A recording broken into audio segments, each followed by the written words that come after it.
ତାଙ୍କର ଗୋଟିଏ କବିତା ବିଷୟରେ ମୁଁ ଦୁଇ ପଦ କହିବାକୁ ଚାହୁଁଛି।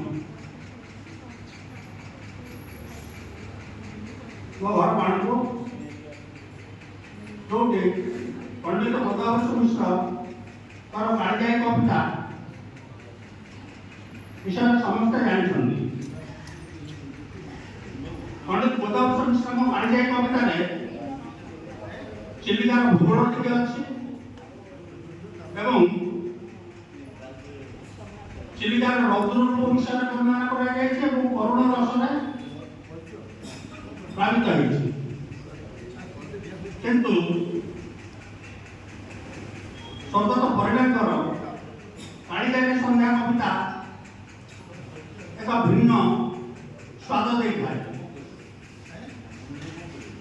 ଆପଣ ଯଦି ଆଖି ବନ୍ଦ କରି ସେ ଗୀତଟି ଶୁଣିବେ ଆପଣଙ୍କୁ ଲାଗିବ ଯେମିତି ଆପଣ ଡଙ୍ଗାରେ ବସିକି ଚିଲିକାରେ ଭାସୁଛନ୍ତି।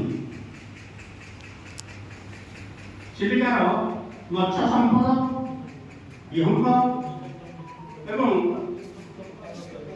ଅନ୍ୟାନ୍ୟ ବିଷୟରେ ସେ ବିଶଦ ଭାବରେ ବର୍ଣ୍ଣନା କରିଛନ୍ତି।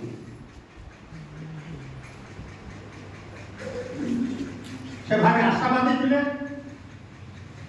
ସେ କବିତାର ଶେଷରେ ସେ ଯାହା ପ୍ରକାଶ କରିଛନ୍ତି ଯେ କେବେ ବଣିକମାନଙ୍କର ବିପଣି ପୁଣି ଚିଲିକାରେ ଖୋଲାଯିବ। ଅବଶ୍ୟ ସେ ଆଶା ଏବେ ସମ୍ପୂର୍ଣ୍ଣ ହେବା ବୋଲି ଭାବୁଛି, କାରଣ ଏ ସରକାର ପୁଣି ନୌ ବାଣିଜ୍ୟକୁ ଗୁରୁତ୍ୱ ଦେଇଛନ୍ତି। ତାଙ୍କର ଆଉ ଗୋଟେ ଦିଗ ହେଲା ବ୍ୟଙ୍ଗ କବିତା। ସ୍କୁଲରେ ଗୋଟିଏ ପିଅନ ଥାଏ ପାଣରଣା ବୋଲି, ତା ନାଁରେ ଗୋଟେ ଅତି ବ୍ୟଙ୍ଗ କବିତା ଲେଖିଦେଲେ, ପାଣରଣା ବଡ଼ ସିଆଣିଆ 525ରେ ଜଣାଶୁଣା। ସେଇଭଳି ମୋର ସ୍ୱର୍ଗତ ପିତା ରାୟ ସାହେବ ହରିବନ୍ଧୁ ପରିଡ଼ାଙ୍କ ନାଁରେ ଗୋଟେ ଲେଖିଥିଲେ। ଅବଶ୍ୟ ହରି ପରିଡ଼ା ନ ଲେଖି ବଳି ପରିଡ଼ା ଲେଖିଥିଲେ। ଗୋଟେ ମୂଳାଲା ବାହାରିଥିଲେ, ସେ ମୂଳାଟାକୁ ବଂଶ ଆଗ ଭିଡ଼ିକିରି ଶେଷରେ ମୂଳା ବାହାରିଲା କହିଲେ। ଏଇଭଳି କବିତା ସେ ମଧ୍ୟ ଲେଖନ୍ତି। ମୋର ମହାବାହୁ ଅନୁଷ୍ଠାନ ଏବଂ ଓଡ଼ିଶା ସାହିତ୍ୟ ଏକାଡେମୀ ଏବଂ ତାଙ୍କ ପରିବାରକୁ ମିଳିତ ଭାବରେ ମୁଁ ଗୋଟେ ଅନୁରୋଧ କରିବାକୁ ଚାହୁଁଛି। ସାହିତ୍ୟ ଏକାଡେମୀ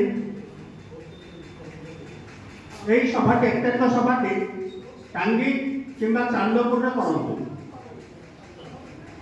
ମୁଁ ସୁଭାଷ ସିଂ ସାର୍ ମହୋଦୟଙ୍କୁ ବାଣପୁରରେ 3 ଥର ଦେଖିବାର ସୁଯୋଗ ପାଉଥିଲି। ଏଇ ବର୍ଷଠୁ 4 ଥର ସୁଯୋଗ ପାଇଲି, କାରଣ ଗର୍ଭାରଖଣ୍ଡରେ ତାଙ୍କର ଆଉ ଗୋଟେ ପ୍ରୋଗ୍ରାମ ଯୋଡ଼ି ହେଲା ଏବଂ ଭବିଷ୍ୟତରେ ଆଉ ଗୋଟିଏ ଯୋଡ଼ି ହେବ ବୋଲି ଆମେ ଆଶା ରଖୁଛୁ। ସେ ହେଉଛନ୍ତି ଡାକ୍ତର ରାଜଚରଣ ପଣ୍ଡା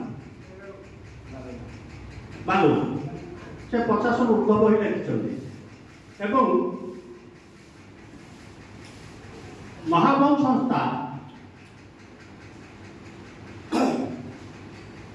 এই ପୂର୍ଣ୍ଣିମା ଦିନ ତ ଗୁରୁ ପୂର୍ଣ୍ଣିମା, ସେଇଦିନ ଗୋଟେ ଶ୍ରଦ୍ଧାଞ୍ଜଳି ସଭା ରଖନ୍ତି ଏବଂ ସେଥିରେ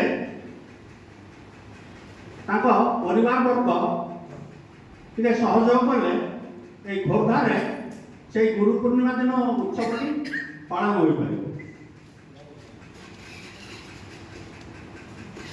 ସମସ୍ତଙ୍କୁ ଧନ୍ୟବାଦ, ନମସ୍କାର, ଜୟ ଜଗନ୍ନାଥ, ଜୟ ଓଡ଼ିଶା।